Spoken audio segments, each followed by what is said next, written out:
लाडक्या बहिणींकरता आता सरकार मोठा निर्णय घेत आहे आणि या निर्णयामुळे लाडक्या बहिणींना 30 ते 40 हजार रुपयांपर्यंतचं कर्ज मिळू शकणार आहे। राज्याचे उपमुख्यमंत्री अजित पवार यांनी याबाबतची घोषणा केली।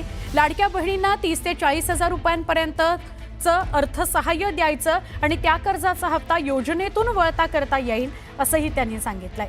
सरकार बँकांसोबत चर्चा करणार आहे आणि महिलांना उद्योगाकरता भांडवल म्हणून 30 ते 40 हजार रुपये उपलब्ध करून देण्याचा विचार करतंय असं अजित पवारांनी सांगितलं। लाडकी बहीण आम्ही दर महिन्याला तुम्हाला 1,500 रुपये देतो। त्याच्यामध्ये मी राज्याचा अर्थमंत्री म्हणून सांगतो, तुमचे जे लाभार्थी माझ्या लाडक्या बहिणी त्या योजनेमध्ये बसतात त्यांना ही योजना कदापि आम्ही बंद करणार नाही। ते आमच्या लाडक्या बहिणींच्या करताय, तुम्हाला त्याच्यातनं मदत होते।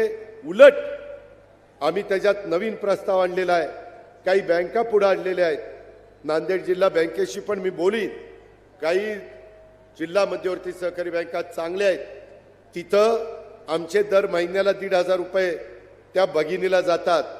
त्याच्याऐवजी त्या भगिनीला त्यांनी 30 ते 40 हजार रुपये द्यायचे आणि हप्ता ह्याच्यातनं त्यांचा जाईल 40-50 हजार रुपयाचं भांडवल जर तिला झालं तर त्याच्यातनं ती माझी बहीण काही ना काही स्वतःचा व्यवसाय करू शकेल।